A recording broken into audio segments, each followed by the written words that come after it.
आजच्या या नवीन वर्षाच्या पत्रकार परिषदेमध्ये माझ्याबरोबर उपस्थित असलेले महानगरपालिकेतले विरोधी पक्षनेते माझे सहकारी रविराजाजी, मुंबई काँग्रेसचे जनरल सेक्रेटरी आणि कार्यालय प्रमुख सन्माननीय संदेश कोंडविलकरजी आणि उपस्थित सर्व पत्रकार मित्रांनो, सर्वात प्रथम आपल्याला 2022 या नववर्षाच्या तुम्हाला सगळ्यांना हार्दिक शुभेच्छा देतो. आणि हे नवीन वर्ष खऱ्या अर्थाने जगभराला कोविडमुक्त करो, मुंबईला आणि आमच्या राज्याला, देशाला कोविडमुक्त करो अशा पद्धतीची प्रार्थना परमेश्वरासमोर करतो.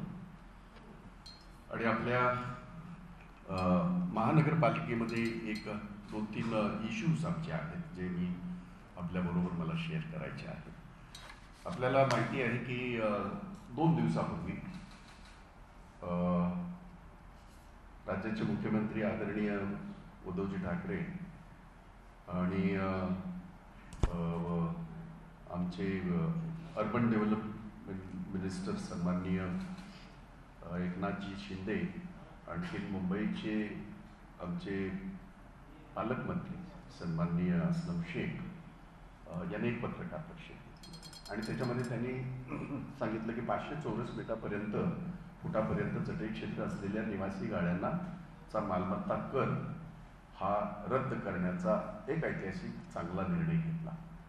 मला फक्त आपल्याला सगळ्यांना माहिती आहे, कारण याच्यावर आपण बोललेलो आहे. हे मी गेल्या वर्षभरामध्ये 2-3 वेळा याचा पाठपुरावा केला.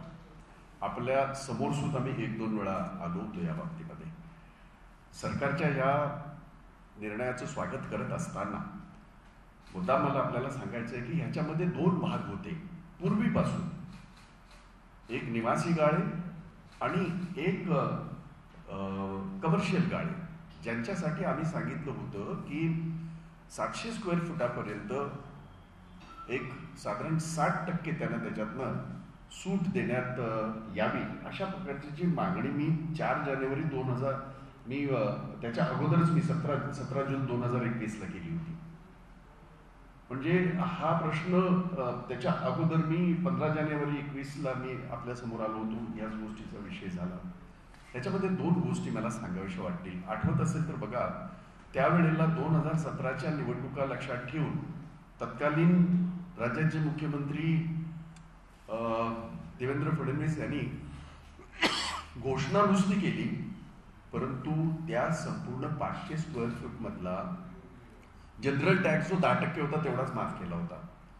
आणि त्याच्यासाठी आम्ही सगळ्यांनी या बाबतीमध्ये मुख्यमंत्र्यांची पत्रव्यवहार केला, शासनाजवळ पत्रव्यवहार केला आणि महापालिकेच्या आयुक्तांकडे सुद्धा पत्रव्यवहार केला. मला या निर्णयाचं स्वागत करत असताना एक गोष्ट आणखीन मला या ठिकाणी मुद्दाम शासनाला विनंती करायची आहे की हे जे गाळे आहेत, खास करून याचे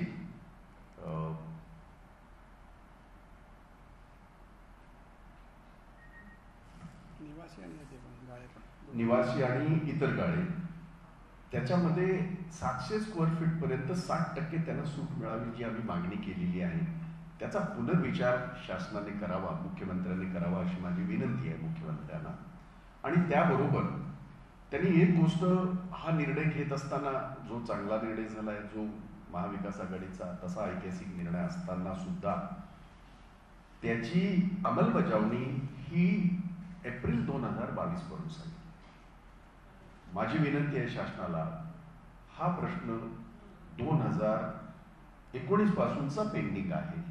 त्यामुळे पूर्वलक्षित 2000 सालापासून 2020 सालापासून याच्यामध्ये हा जो निर्णय आहे तो अंमलात आणावा अशी माझी शासनाला, मुख्यमंत्र्यांना आणि महापालिकेचे जे आयुक्त आहेत त्यांना माझी ती विनंती आहे. कारण त्याच्यामध्ये हा निर्णय जितका ऐतिहासिक आहे तितकाच तो निर्णय सुद्धा होणं आवश्यक आहे. कारण तेव्हापासून लोक ह्या बाबतीमध्ये, आम्ही अनेक वेळेला या बाबतीमध्ये सरकारच्या निदर्शनात अनेक गोष्टी आणून दिलेल्या आहेत. आणखीन एक निर्णय महानगरपालिकेच्या आयुक्तांनी घेतला. ही गोष्ट खरी आहे. ओमायक्रॉनचे ज्या पद्धतीने मुंबईमध्ये फैलाव, राज्यामध्ये फैलाव, देशामध्ये फैलाव होतोय, तो चिंतेचा विषय आहेच. आणि त्या बाबतीमध्ये काही कॉम्प्रोमाइज करावं असं आमचं अजिबात मत नाही. परंतु आपण एक लक्षात घ्या की गेल्या 6 महिन्यापासून जे आपण उघडायला सुरुवात केली आणि बऱ्यापैकी चांगल्यापैकी आता पूर्वपदावर काही गोष्टी येत असताना महानगरपालिकेच्या सभागृहामध्ये आयुक्तांनी असा एक फतवा काढलेला आहे की सभागृहाच्या बैठका या ऑनलाईन होती. त्यापूर्वी होत होतं. असं आहे की निवडणुका समोर आहेत. कॉर्पोरेटर ज्यांना आपल्या आपल्या भागामधले प्रश्न मांडायचे आहेत, झूम मीटिंग असेल, ऑनलाईन मीटिंगमध्ये असेल, प्रत्येकाला बोलण्याची संधी अजिबात मिळत नाही. त्यामुळे माझी विनंती राहील, मी पत्रही दिलंय, म्हणजे हे फक्त तुम्हाला सांगण्याकरताना मी पत्र दिलंय. मी तशा पद्धतीचं पत्र आयुक्तांना आणि मुख्यमंत्र्यांना मी दिलेलं आहे, कालच दिलेलं आहे. आणि मी त्यांना विनंती केली आहे की तिथे तुम्ही सभागृहामध्ये सोशल डिस्टन्सिंग, ह्या ज्या आपल्या या आहेत, मास्क आहे, या सगळ्या मान्य, परंतु ह्या जर याच्या सभागृह जर समजा ऑनलाईन आता जर चाललं तर हे सगळे जे आता परत एकदा सामोरं जाणार आहेत आपल्या आपल्या वॉर्डामध्ये, त्यांना फार कठीण हे होईल. म्हणजे त्यांना ते फार याचं त्रासाचं होईल. याला जोडून एक गोष्ट मला आणखीन सांगायची आहे की ट्रेन चालू आहेत, बसेस चालू आहेत, त्या चालायलाच हव्यात, त्या बंद कराव्यात असं आमचं अजिबात मत नाही.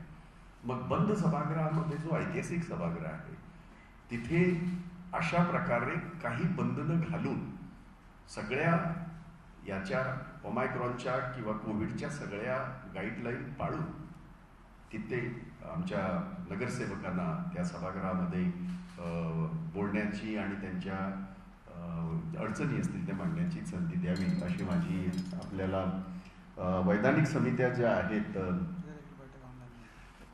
या खरं तर त्यासाठीच असतात. आपल्याला माहिती आहे की त्या समित्यांच्या माध्यमातूनच खरं तर प्रशासन चालत असतं सगळ्याच बाबतीमध्ये. मग ते महापालिका असेल किंवा उद्या विधानसभा असेल किंवा लोकसभा असेल, ह्या वैधानिक समित्यांच्या बैठका ज्या आहेत त्या सगळे सुरक्षिततेचे नियम पाळून त्यांनी कराव्यात अशा पद्धतीची मी एक मागणी या ठिकाणी करत आहे. एक गोष्ट निदर्शनास आलेली आहे जी आपल्या निदर्शनास परत एकदा आणून देतो. मुंबईतील 12,000 कोटीच्या कोस्टल रोडच्या प्रकल्पाचं काम सुरू झालं असून नुकतंच सल्लागार कंपनीला वाढीव निधी नुकतंच या कंपनीने, सल्लागार कंपनीने मागितलेला आहे. कोस्टल रोड ही मुंबईची गरज आहे आणि त्याचं काम ज्या पद्धतीने चाललंय त्याबद्दल शासनाचं आणि विशेषतः महापालिका आणि मुख्यमंत्र्यांचं मी मनापासून कौतुकच करेन, वादच नाही. परंतु हे 500 कोटी जे अधिकचे मागितलेले आहेत, हे 500 कोटी येणार कुठून? तर जो उपलब्ध निधी आज आपल्या आकस्मिक महापालिकेच्या आकस्मिक निधीतून उपलब्ध करावा असं त्यांनी मागितलेलं आहे. आता हा आकस्मिक निधी नक्की खर्च कुठं होतो? आपल्या हॉस्पिटलवर खर्च होतो, आपल्या आरोग्यावर खर्च होतो, आपल्या शाळांवर खर्च होतो. त्यामुळे 500 कोटी हा मोठा आकडा आहे. 500 कोटी ही मोठा निधी आहे. त्या बाबतीमध्ये हे सर्क्युलर हा प्रस्ताव आहे याचा स्थायी समितीचा, तो जस्ट आपल्या माहिती करता दाखवतोय. आमचा स्पष्टपणे सांगणं आहे की कोस्टल रोड हा झालाच पाहिजे, याबद्दल काय दुमत असण्याचं कारण नाही. परंतु कोस्टल रोड होत असताना ज्या आमच्या पायाभूत सुविधा आहेत, ज्या आमच्या खास करून आज आपण गेली 2.5-3 वर्ष 2 वर्ष जवळजवळ कोविड-19 जवळ झगडतो आहोत, आपण ती लढाई लढत आहोत. अशा वेळेला हॉस्पिटलवरचा खर्च किंवा आरोग्यावरचा खर्च किंवा शाळांचा खर्च हा जर असा वर्ग करण्यात आला तर तो योग्य नाही असं माझं स्पष्ट मत आहे या बाबतीमध्ये. एक गोष्ट शाळेच्या बाबतीमध्ये बोलत असताना आपल्याला माहिती आहे की हा निर्णय झालेला आहे केंद्राने सुद्धा की शाळेच्या विद्यार्थ्यांना वॅक्सिनेशनचा निर्णय झालेला आहे, ज्याची मागणी राहुल गांधींनी फार पूर्वी केली होती. बूस्टर डोस आणि या सगळ्या विद्यार्थ्यांना सुद्धा हे करण्यात यावं असंही त्यांनी मागणी केली होती. सरकारचं मी या बाबतीमध्ये हेच करेन, अगदी आभारच व्यक्त करेन की या शाळा सुरू असताना या विद्यार्थ्यांना वॅक्सिनेशन होणं गरजेचं आहे. माझं फक्त एक त्याच्यामध्ये सुझाव आहे, सूचना आहे. हे वॅक्सिनेशन जर प्रत्येक शाळेमध्ये केलं तर ते जास्त प्रभावी ठरेल.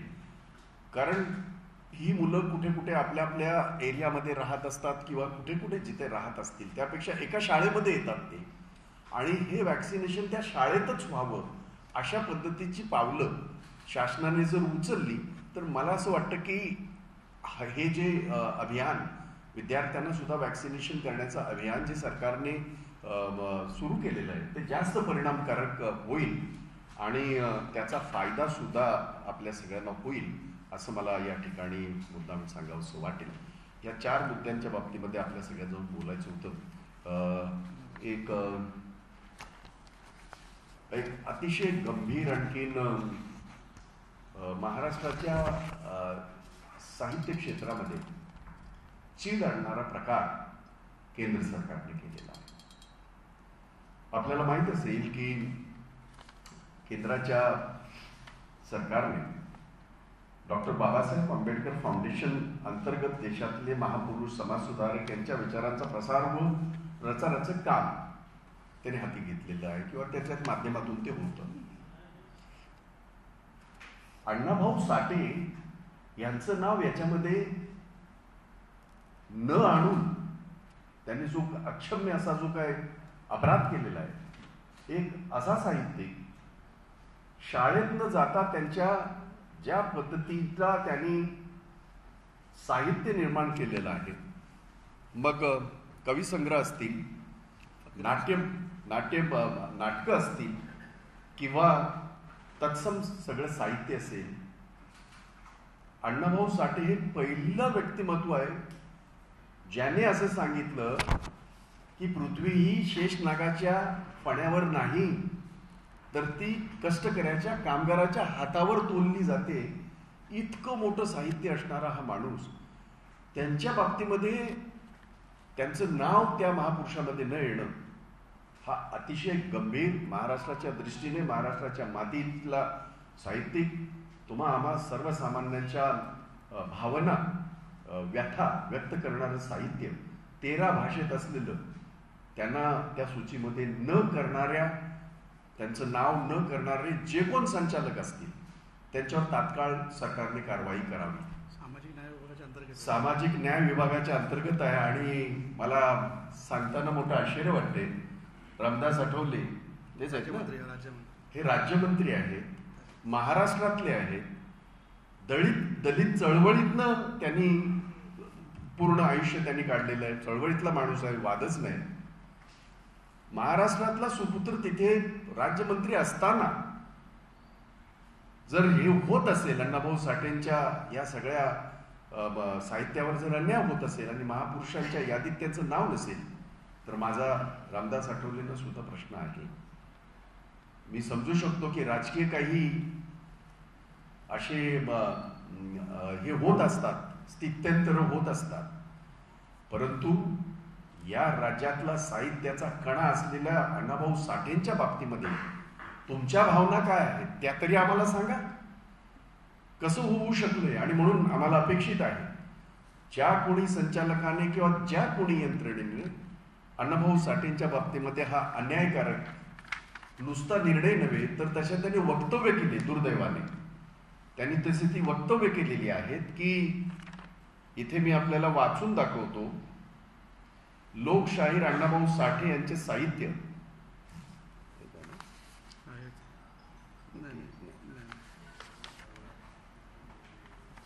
जगभरामध्ये प्रसिद्ध आहे, 13 भाषांमध्ये प्रसिद्ध आहे.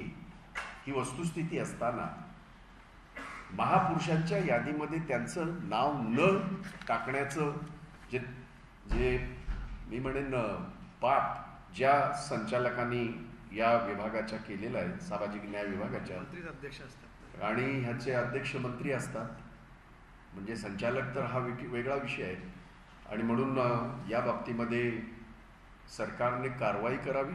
ज्यांनी कुणी हे अशा पद्धतीने पाप केलेलं आहे, जाणीवपूर्वक महाराष्ट्रातल्या आणि कष्टकऱ्यांच्या, सर्वसामान्यांच्या एका साहित्यिकाची जी अवहेलना केलेली आहे त्याबद्दल मी तीव्र माझ्या भावना इथे व्यक्त करतो, नापसंती व्यक्त करतो आणि त्यांच्यावर कारवाई व्हावी अशी मी मागणी करतो. हिंदीमध्ये पण आता थोडंसं पटापट. सबसे पहले मैं आपका सबका स्वागत करता हूँ. नए साल की बहुत बहुत शुभकामनाएं आप सारे लोगों को. नया साल मंगलमय हो. और नए साल में मुंबई, महाराष्ट्र, देश से और पूरे विश्व से कोरोना के ऊपर हम विजय हासिल करें, इस प्रकार की भावनाएं मैं यहाँ व्यक्त करता हूँ. हमने 15 जनवरी 2021 को मुख्यमंत्री जी को एक खत लिखा था और कमिश्नर जी को एक खत लिखा था और सरकार को खत लिखा था कि 500 स्क्वायर फीट के घर का जो प्रॉपर्टी टैक्स है वो पूरी तरह माफ़ किया जाए और 600 से 700 स्क्वायर फीट के जितने भी जो गाले हैं उनका 60% माफ़ कर दीजिएगा. इनका तो 100% था. मैं राज्य के मुख्यमंत्री उद्धव जी ठाकरे, हमारे अर्बन डेवलपमेंट मिनिस्टर सम्मान्य एकनाथ जी शिंदे और मुंबई के हमारे गार्डियन मिनिस्टर सम्मान्य असलम शेख, इन्होंने 2 दिन पहले एक प्रेस कॉन्फ्रेंस ली और उन्होंने एक ऐतिहासिक निर्णय यहाँ जाहिर किया जिसका मैं स्वागत करता हूँ कि 500 स्क्वायर फीट तक के घर का पूरी तरह प्रॉपर्टी टैक्स माफ़ करने का बहुत ही एक सुलझा हुआ निर्णय महाविकास आघाड़ी ने लिया है. इसलिए मैं उनका स्वागत करता हूँ, उनको धन्यवाद भी करता हूँ. लेकिन उसके साथ मैं उनको एक बात बताना चाहता हूँ कि हमने आपको इसके पहले, और ये पहले से मांग है, ये कोई नई मांग है नहीं, हमने पहले भी कहा था कि 500 स्क्वायर फीट के आगे 501 से लेके 700 स्क्वायर फीट तक का जो ये है उसका 60% आप माफ़ करिएगा. वो अभी तक नहीं हुआ. तो मेरी मुख्यमंत्री जी से गुजारिश है, मेरी विनती है कि वो भी अगर होता है तो सोने पे सुहागा हो जाएगा. ये मैं उनको बताना चाहता हूँ. ये निर्णय जब हुआ तो उन्होंने उसका इम्प्लीमेंटेशन 2022 अप्रैल से शुरू करने का ये किया. मेरी मांग है, पहले भी थी आज भी है, कि ये रेट्रोस्पेक्टिव यानी पूर्व इसमें रेट्रोस्पेक्टिव उसका ये हो, इम्प्लीमेंटेशन हो, 2020 से इसका इम्प्लीमेंटेशन हो, क्योंकि लोगों की मांग तब से थी. उस वक्त के मुख्यमंत्री देवेंद्र फडणवीस जी ने बहुत ही चालाकी से ये कानून में एक ये लाया था कि कहने के लिए इलेक्शन थे तो कहा कि 500 स्क्वायर फीट तक का हमने माफ़ कर दिया, लेकिन उनमें से सिर्फ जनरल टैक्स 10% ही माफ़ किया था और लोगों को बहुत सारे बिल्स आने लगे टैक्स के बारे में. तो मैं मुख्यमंत्री जी को ये ज़रूर कहूँगा कि ये इसके बारे में भी सोचे और 2020 से रेट्रोस्पेक्टिवली इसका इम्प्लीमेंटेशन करें. एक आदेश महापालिका के आयुक्त ने 1-2 दिन पहले निकाला है, कल या 2 दिन पहले, कल मंडे को निकाला है और उसमें उन्होंने ये कहा है कि आपकी सारी जो मीटिंगें होगी ये वर्चुअल होगी. ये मैं जानता हूँ कि इसके पहले भी वर्चुअल मीटिंग हो चुकी है, लेकिन पिछले 6 महीनों से 3-4 महीनों से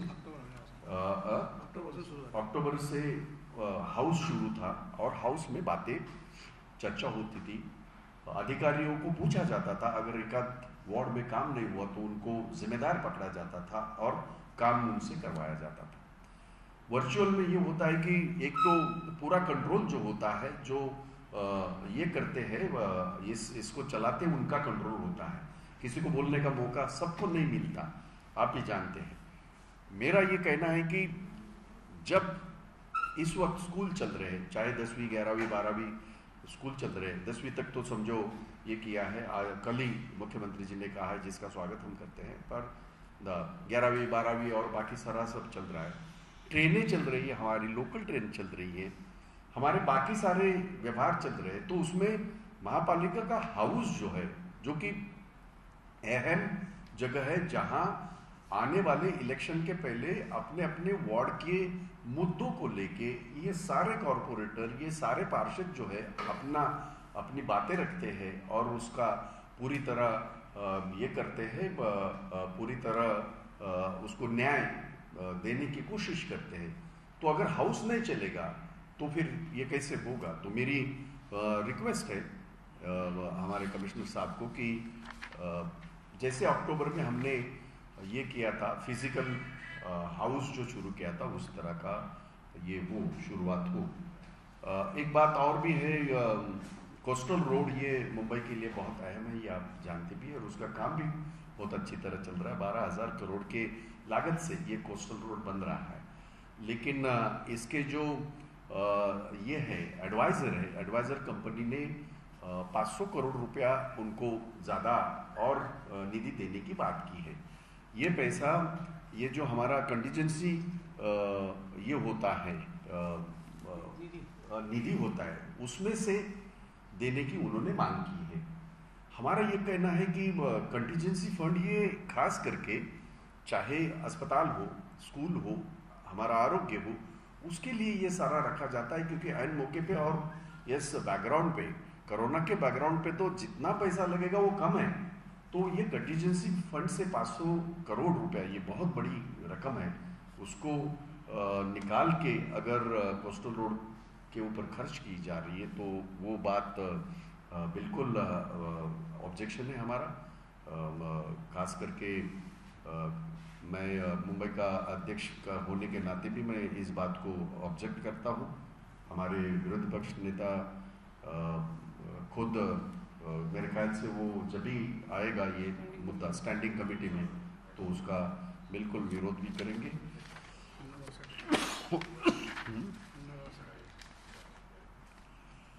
एक बात बहुत ही सीरियस, बहुत ही ज़्यादा खास करके महाराष्ट्र के हमारे साहित्य के लिए ये एक बहुत ही बुरा निर्णय केंद्र सरकार ने लिया है। और खास करके सामाजिक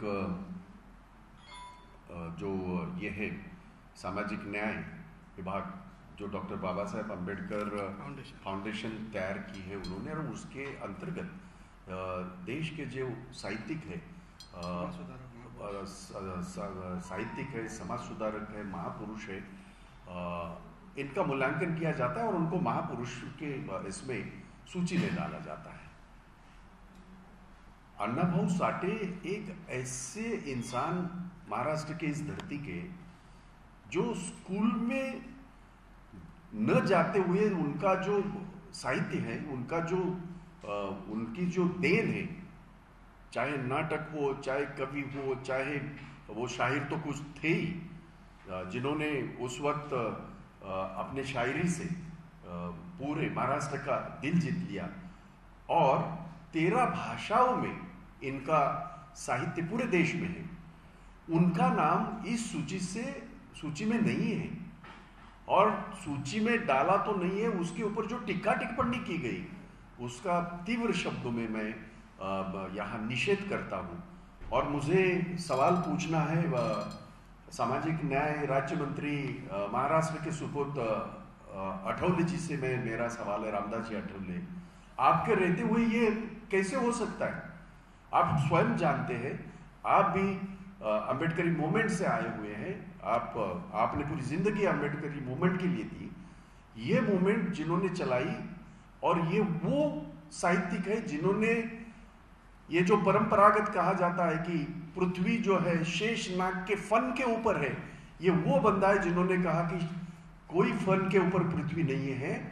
ये हमारे देश का कामगार कष्टकरी जो है उसके हाथ पे टिकी हुई है ये पृथ्वी। इतना बड़ा संदेश देने वाला साहित्य, उनका नाम इस सूची में नहीं डालना, ये बिल्कुल अन्याय है महाराष्ट्र के ऊपर, महाराष्ट्र के साहित्य के ऊपर और देश के साहित्य के ऊपर। विश्व में ये साहित्य पूरा इनका पढ़ा जाता है, उस साहित्य को मान्यता है। केंद्र की सरकार ने इसके ऊपर पुनर्विचार करके ये जो कमेटी है उनके जो भी कोई डायरेक्टर्स हैं, जो भी उनके कोई सदस्य हैं, उनके ऊपर कार्रवाई करें तुरंत, क्योंकि ये सिर्फ अन्नाभाऊ साठे जी का अपमान नहीं है, ये महाराष्ट्र का अपमान है। इस देश के एक ऐसे साहित्य का यह है अपमान है, और एक दलित मूवमेंट जिन्होंने अपने साहित्य से खड़ी की पूरे इसमें महाराष्ट्र में और देश में, उनका यह अपमान है जो हम बिल्कुल नहीं सहेंगे। ये इशारा मैं केंद्र सरकार को देना चाहता हूं। एक बात और है कि आपने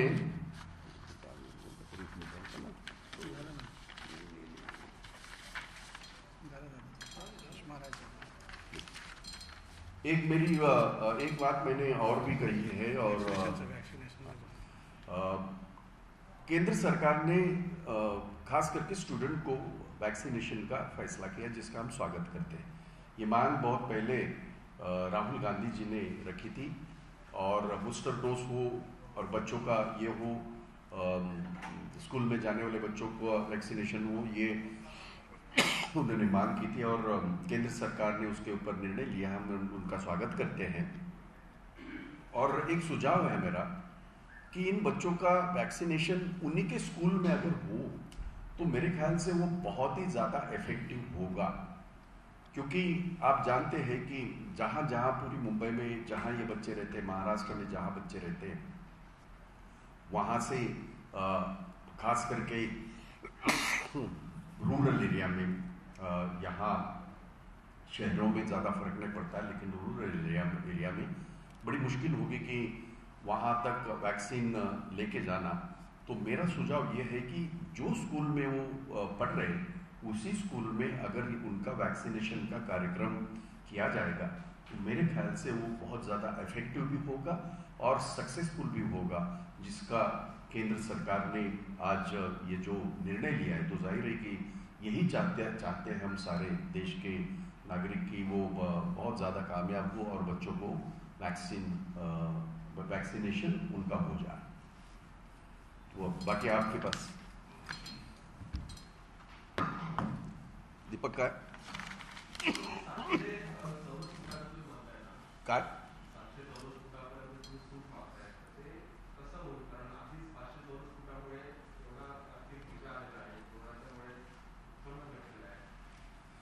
मला असं वाटतं की जेव्हा 500 स्क्वेअर फूटचा सुद्धा निर्णय नव्हता झाला तेव्हा हेच बोललं गेलं, आठवत असेल तर बघा आपण, ठराव केला होता 2017ला कॉर्पोरेशनमध्ये ठराव झाला होता. म्हणजे आम्ही काय आमच्या मनगडत काही सांगत नाहीये, उलट तुम्हीच त्याच्यावर बरंच लिहिलेलं आहे, दाखवलेलं आहे. त्याच्यामध्ये कसं फसगत केली लोकांची. एकीकडे सांगितलं की 500 स्क्वेअर फीट पर्यंत, आणि जुनीच मागणी आहे 501 ते 700 स्क्वेअर फीट पर्यंत 60% जुनी मागणी आहे. म्हणजे ही काय मी काय वेगळी मागणी मागितलेली नाही, कारण त्या सभागृहामध्ये मी तेव्हाही तिथे चर्चा झालेली आपल्याला माहिती आहे.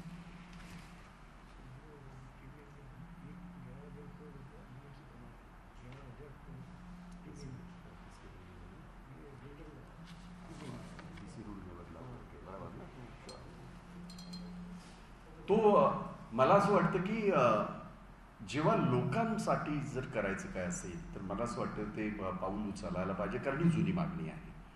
500 स्क्वेअर फीटपर्यंत राज्याच्या मुख्यमंत्र्यांनी आणि आमच्या सगळ्या लोकांनी निर्णय घेतला, मी त्याचं स्वागतच केलंय. अधिकचं व्हावं. आपण एक विचारलं की त्याचा बोजा अलीकडेच आत्ता कॉर्पोरेशनमध्ये एक निर्णय घेण्यात आला, एक डीसी रूलमध्ये बदल करून बिल्डरांकडनं जवळजवळ 11,000 कोटी रुपये हा हे चालेल प्रीमियमच्या माध्यमातून आलेले आहेत याच्याकडे, कॉर्पोरेशनकडे. त्यामुळे मला वाटत नाही की त्याच्यामध्ये फारसा मोठा फरक पडेल. नाही, मला असं वाटतं की 200-250 कोटीपेक्षा जास्त येऊ शकत नाही. कारण याची आता आकडेवारी मला पूर्णतः माहिती नसल्यामुळे मी आपल्याला त्या बाबतीमध्ये जसं मी पाण्याच्या बाबतीमध्ये बोललो होतो, माझ्याकडे आकडेवारी होती, मी आकडेवारी सहित बोललो होतो, आपल्याला आठवतंय. ह्याच्यामध्ये मला आकडेवारी नाही, पण मला हे एवढं कळतंय जनरली 200-250 कोटीपेक्षा जास्त त्याच्यामध्ये हुरदंड पडणार नाही. आणि आज 11,000 कोटी ही फार मोठी ही आहे. ही महापालिकेला मिळालेलं जे हे आहे महसूल आहे, तो फार मोठा आहे आणि तो चांगला आहे. कारण ह्या मुंबईचा विकास होण्यासाठी जो काही निर्णय घेतला त्याचा आम्ही समर्थनच केलेलं आहे. परंतु सर्वसामान्याच्या या बाबतीमध्ये जी जुनी मागणी आहे तर ती केली जावी अशी माझी या ठिकाणी विनंती आहे.